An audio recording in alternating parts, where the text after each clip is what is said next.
I open my mouth to the Lord and I won't turn back, no, I will go, I shall go to see what the end is gonna be. She does not know her beauty. She thinks her brown body has no glory. If she could dance naked under palm trees and see her image in the river, she would know. But there are no palm trees on the street, and dishwater gives back no images. So I open my mouth to the Lord and I won't turn back, no, I will go, I shall go well. Once, riding in old Baltimore, head filled, heart filled with glee, I saw a Baltimorean keep looking straight at me. Now, I was 8 and very small, and he was no whit bigger, and so I smiled. But he stuck out his tongue and called me nigger. I saw the whole of Baltimore from May until December. Of all the things that happened there, that's all that I remember. But I opened my mouth to the Lord and I won't turn back, no, I will go, I shall go to see what the end is gonna be. I shall thank you. Well, sir. Hit it. That's it.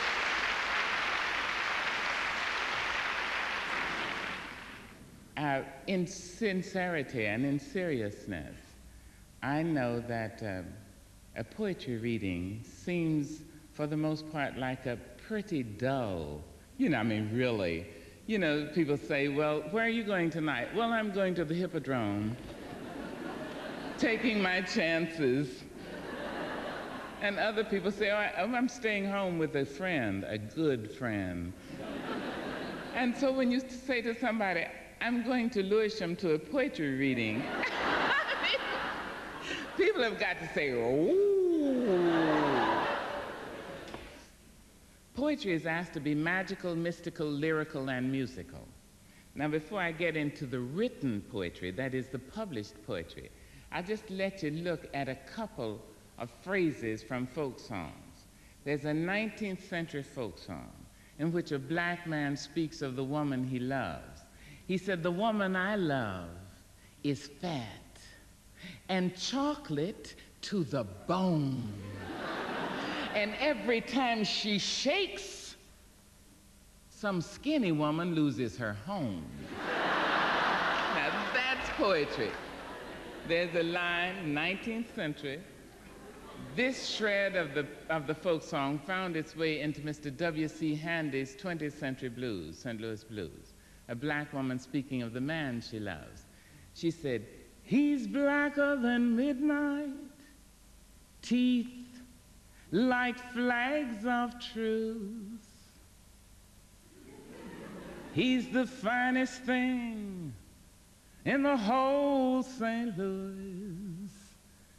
They say the blacker the berry, sweeter is the juice. That's poetry. And that's love poetry, too. Now, to look at the written poetry, I like to go to Miss Georgia Douglas Johnson. I love to talk about love, about all sorts of love, but not mush. I mean, sentimentality, love, romantic love, agape love, sensual love, familial love, and self-love. So I hope you brought everything you need, because for the next 4 or 5 hours, I just thought, I would stick to it. Miss Georgia Douglas Johnson, who wrote, I want to die while you love me, while yet you hold me fair, while laughter lies upon my lips and lights are in my hair, yes. I want to die while you love me. Who would care to live till love had nothing more to ask and nothing more to give? No, I want to die while you love me and bear to that still bed your kisses, turbulent, unspent, to warm me while I'm dead. James Weldon Johnson, writing in 1916, wrote, the glory of the day was in her face. The beauty of the night was in her eyes, and over all her loveliness the grace of morning, blushing in the early sky. And it seemed like to me that everything is wrong. Seemed like to me the birds done lost their song. Seemed like to me the days are just twice as long since she went away. Seemed like to me I just can't help but sigh. Seemed like to me my throat keeps getting dry. Seemed like to me a tear stay in my eye since she went away. See, the glory of the day was in her face, in her face, in her face. James Weldon Johnson. Paul Laurence Dunbar, writing in 1892, wrote a poem called A Negro Love Song. Mr. Dunbar puts the poem in a man's voice, but this is a woman's poem. The refrain in the poem is, jump back, honey, jump back. Seen my lady home last night, jump back, honey, jump back. Held her hand and squeezed it tight, jump back, honey, jump back. I heard her sigh that little sigh, saw that light gleam in her eye, saw a smile go flitting by. I said, jump back, honey, jump back. Hey, the mockingbird was singing, fine, jump back, honey, jump back. And my heart was beating so that when I reached my lady's door, I just couldn't bear to go. So I put my arms around her waist.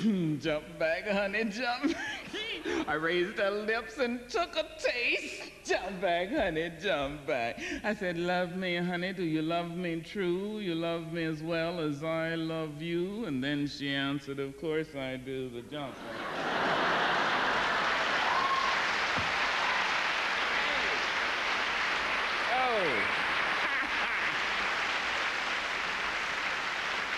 Love poetry. The books are filled with the love poetry, the Black American love poetry. I mean, from the 19th and the 20th centuries. There's a poem Nikki Giovanni wrote, a love poem, romantic. It says, one of these days, you're going to walk in this house, and I'm going to be wearing that long African gown. And you, not noticing me at all, will say, the problem in this country, and I'm going to be taking that gown off and licking your arm. You will go on as you always do. What we ought to do about the struggle, and I will be unbuckling your belt and taking down your pants. You, not noticing me at all, will say, I want to talk to the brothers. I've got to talk to the... And then you will notice your state of undress. And knowing you, you will probably turn to me and say, hey, Nikki, but isn't this counter-revolutionary? To look at love, though, all the versions of love, there is the need to see, well, love for what might seem to be unlovable. You all know that Black Americans for centuries were obliged to laugh when they weren't tickled and to scratch when they didn't itch. And those gestures have come down to us as Uncle Tomming. However, I believe people live in direct relation to the heroes and sheroes they have, always and in all ways. And I don't think we often enough stop to wonder, how did that black man feel when his throat would start to ache? And every person in this auditorium knows that feeling. When you must cry, but you won't, and you hold yourself, and then these muscles get sore.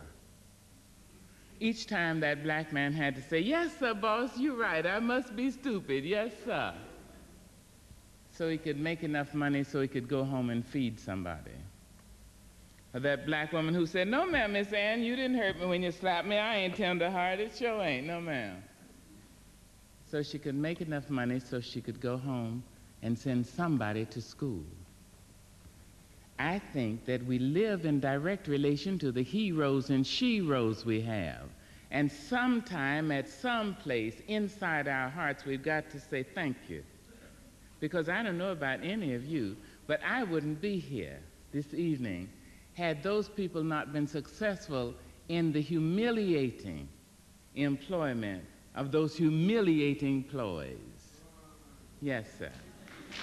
So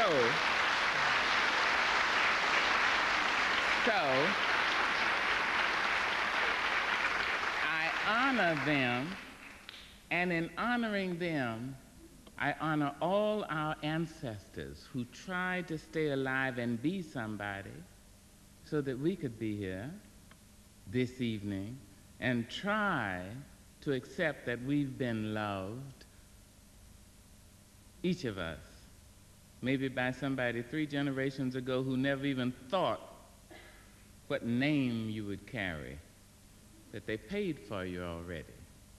To look at that condition, I wrote a poem about a woman who is a maid in New York City.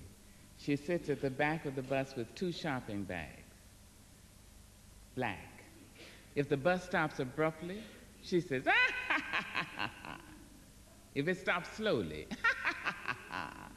picks up somebody, misses somebody. I watched her for about 9 months. And I thought, if you don't know black features, you may think that woman is laughing. She wasn't laughing. She was simply extending her lips and making a sound. I thought, oh, I see. That's that survival apparatus at work. So I wrote a poem for her. I used it with Mr. Paul Laurence Dunbar's poem, Mask, and my own poem for old black men. This is love. When I think about myself, I almost laugh myself to death. My life has been one great big joke, a dance that's walked, a song that spoke. I laugh so hard, I nearly choke when I think about myself. 70 years in these folks' world, the child I works for calls me girl. I say, yes, ma'am, for working's sake. I'm too proud to bend and too po to break, so I laugh until my stomach aches when I think about myself. My folks can make me split my side. I laughed so hard, I nearly died. The tales they tell sound just like lying. They grow the fruit, I eat the rind. I laugh until I start to cry when I think about myself and my folks and the little children.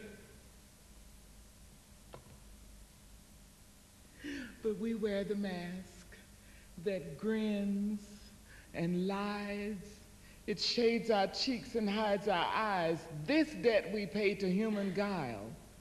With torn and bleeding hearts, we smile and mouth with myriad subtleties.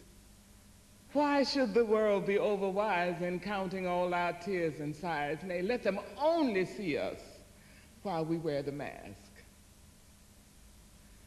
We smile, but oh my God, our tears to thee from tortured souls arise. Oh, we sing, hey, baby, hey, baby, hey, baby, hey, baby.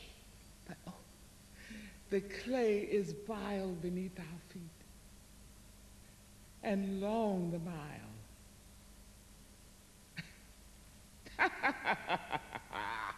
Let the world think otherwise. We wear the mask. My fathers sit on benches.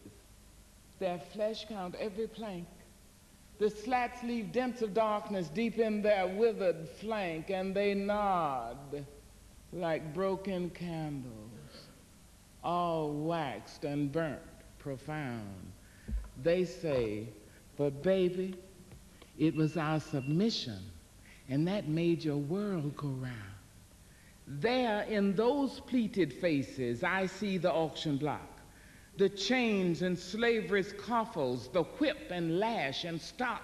My father speak in voices that shred my fact and sound. They say, but sugar, it was our submission that made your world go round. They laughed to shield their crying. They shuffled through their dreams. They stepped and fetched a country and wrote the blues in screams. I understand their meaning. It could and did derive from living on the ledge of death. They kept my race alive by wearing the mask.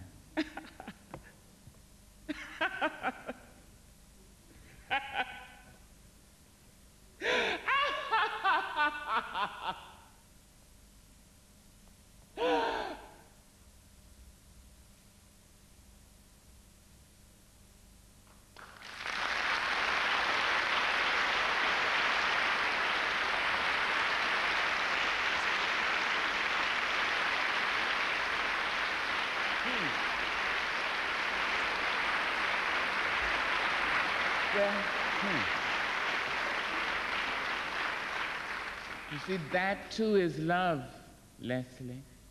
That is love.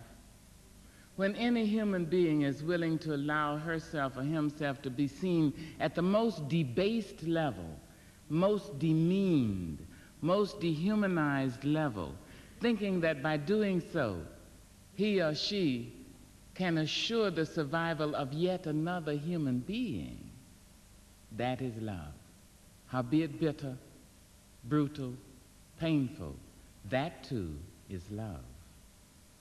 Now, to look at, well, self-love. I'm very keen about self-love, very. Well, because there's an African saying which is, be careful when a naked person offers you a shirt. I mean, if the person had any clothes, he'd put some on himself first, right? So I never trust anybody who says, I love you, and the person doesn't love herself or himself. How can he? How can you give something you don't have? So I always encourage self-love. That's why I sometimes think we ought to deal with that first. You must find something wondrous, the uniqueness of one's own self, to remind us that each of us is worthy. Some years ago, I wrote a play in New York, and I'd written a book, the lyric, the music, and we were to open. And the night before we were to open, the producer, who had all the money, told me that the play needed a work song. So there was no time to whimper or whine or even be cross. I just wrote a work song. I wanted to write about men and women working together because that to me is healthy. So I wrote, there ain't no pay beneath the sun, sweet as rest when a job's well done. I was born to work, up to my grave. But I was not born to be a slave. One more round, let's heave it down. One more round, let's heave it down. Papa drove steel, Mama stood guard. Never heard them holler 'cause the work was hard. They were burrowing to work. It goes on there, about 98 verses. Well, when I heard the professional singers sing it, I realized I had written a man's work song. I mean, I had simply put women in the lyric. But it was a traditional tote that barge and a whack-tone boom and a jukebox and all that. And, you know, I don't knock that. It's just that I didn't mean to write a man's work song. I wanted a man and woman's work song. So I decided to try to write a woman's work song, looking at how fantastic we are. So I thought of that cliche that men may work from sun to sun if they can find jobs, but women's work is never done. So I wrote, I've got the children to tend, the clothes to mend, the floor to mop, the food to shop, then the chicken to fry, the baby to dry, I got company to feed, the garden to weed, I got the shirts to press, the tots to dress, the cane to be cut, I got to clean up this hut, then see about the sick, then the cotton to pick. Shine on me, sunshine. Rain on me, rain. Fall softly, dewdrops, and cool my brow again. Storm, blow me from here with your fiercest wind. Let me float across the sky till I can rest again, because I have got to see about those people's pool. No, I got to get to the school. No. Oh, I got to pick up the mail. No. I got to visit the jail. No. I got to pick up.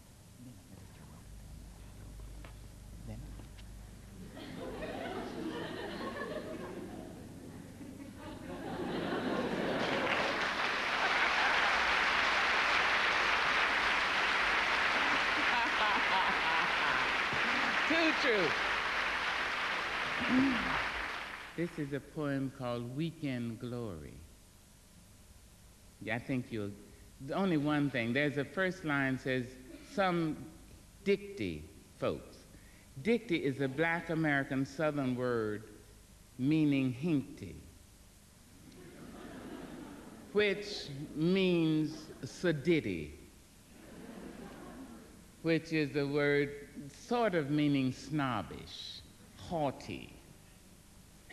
Some dicty folks don't know the facts, posing and preening and putting on acts, stretching their necks and straining their backs.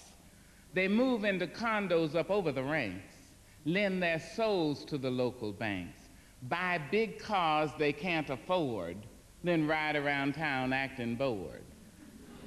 My job at the plant ain't the biggest bet, but I pay my bills and stay out of debt. I get my hair done for my own self's sake, so I don't have to pick and I don't have to rake. I take the church money out, then I head across town to my friend girl's house where we plan our round. We meet our men and go to a joint where the music is blues and to the point.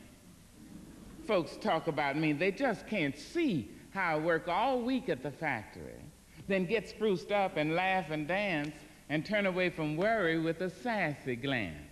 They accuse me of living from day to day. Who are they kidding? So are they. My life ain't heaven, but it sure ain't hell. I'm not on top, but I call it swell if I'm able to work and get paid right and have the luck to be black on a Saturday night. Hey!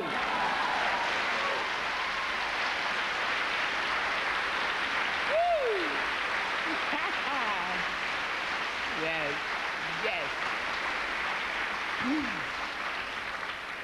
Self-love is very important. You got to look at yourself and like it. Now, I've written a poem for women because we are so phenomenal. Yes. Now, I wrote this poem for black women. I wrote it for Asian women. I wrote it for Hispanic women, Native American women. I wrote it for women in the kibbutzim of Israel and in Palestinian concentration camps. I wrote it for all women. We have not even begun to test our potential, but it's there. It's there. We have a wonderful promise. Now, I know that men are as phenomenal as women. I know that because I know that nature abhors imbalance. That's it. That's it. Like you, I have been told that 98% of all the species which have lived on this little blob of spit and sand are now extinct because they got out of balance. We are still here, which proves to me that we are in some balance. Men are as phenomenal as women. I will only say this to the men in the audience. You will have to write your own poem. That's it.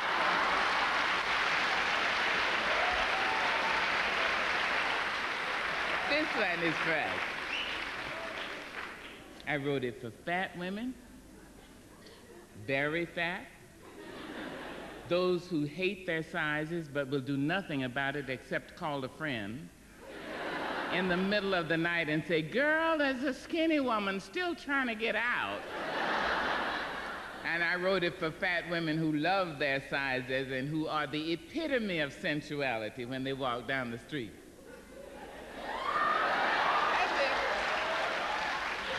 I wrote it for skinny women, those who deserve all our sympathy. I wrote it for all. That's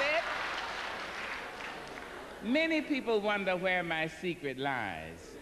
I'm not cute or built to suit a fashion model size. When I try to show them, they think I'm telling lies. I say it's in the reach of my arms, the span of my hips, the stride of my step, the curl of my lips. I'm a woman, phenomenally. I walk into a room just as cool as you please, and to a man the fellows stand or fall down on their knees, and then they swarm around me, a hive of honeybees. I say, oh, it's the fire in my eyes, the flash of my teeth, the swing in my waist, the joy in my feet. Men themselves have wondered what they see in me. They try so much, but they can't touch my inner mystery. When I try to show them, they say they still can't see. I say, oh, it's in the arch of my back. And now you understand just why my head's not bowed. I don't shout or jump about or have to talk too loud. When you see me walking, it ought to make you proud. I say it's in the click of my heels, the bend of my hair, the palm of my hands, the need for my care, because I'm a woman. Phenomenally. Phenomenal woman. That's my mother and all your mothers. And then my grandmothers and all your grandmothers and my great-grandmothers and your great-grandmothers and my great-great-great and your great-great-great and all you women here and me.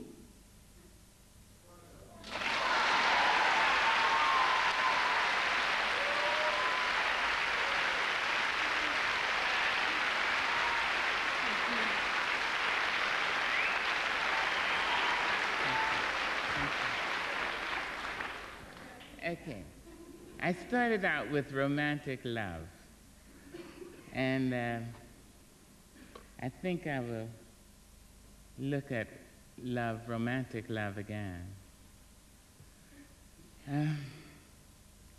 They went home and told their wives that never once in all their lives had they met a girl like me.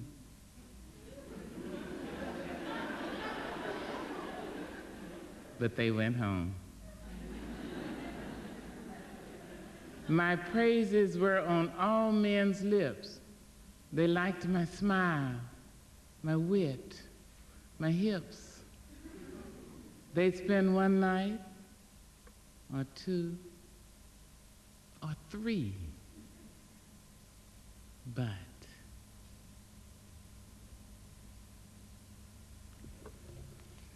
Well, I began to wonder, having written that, it's a little longer poem than that, but I began to wonder about some of the men, not any of the people in this audience. You know, I know that none of you all are doing, no, but I mean, what was it that would make a man play so cavalierly with a lady's heart and other parts of the anatomy? I wonder, you know, what? So, now, you know, gentlemen, none of you, this is not signifying at all. No, sir, So I wrote another little poem, trying to look at it from the man's point of view. There's a long-legged girl in San Francisco by the Golden Gate. She said she'd give me all I wanted, but I just couldn't wait. I started to picking them up and laying them down, picking them up and laying them down, picking them up and laying them down and getting to the next town, baby. Now, picking them up and laying them down is a black American phrase meaning walking. You know, it's picking them up and laying. And then it means however you know, whatever you.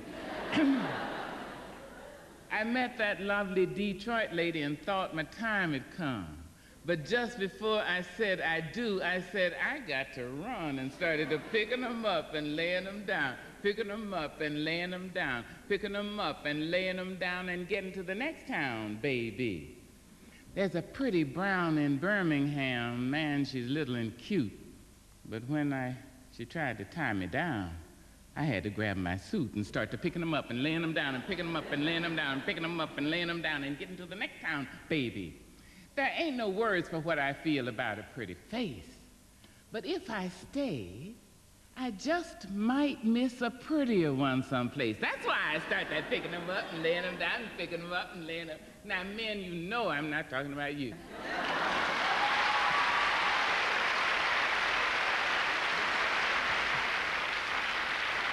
Well,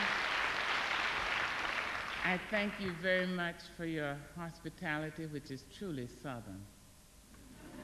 Now, I know that Lewisham is South, but it's not quite North Carolina, but I really thank you, and I would remind you of a wonderful African saying, which is, the trouble for the thief is not how to steal the chief's bugle, but where to blow it. The issues which face us all are not just how to survive. Obviously, we are doing that somehow, but really how to thrive. Really thrive with some passion, some compassion, some humor, and some style.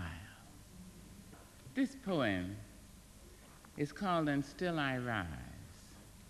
Now, every person in this auditorium has gone to sleep one night or another, or gone to bed one night or another with fear or pain or loss or terror, unhappiness, grief, insecurity, and yet each of us has awakened, arisen, seen another human being and said, "Morning, how are you?" "Fine, thanks, and you?"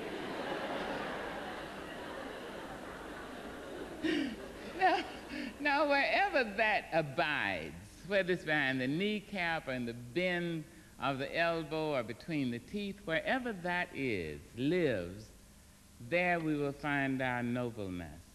Not nobility, I think that's a pompous word, but the nobleness of the human spirit, that we rise.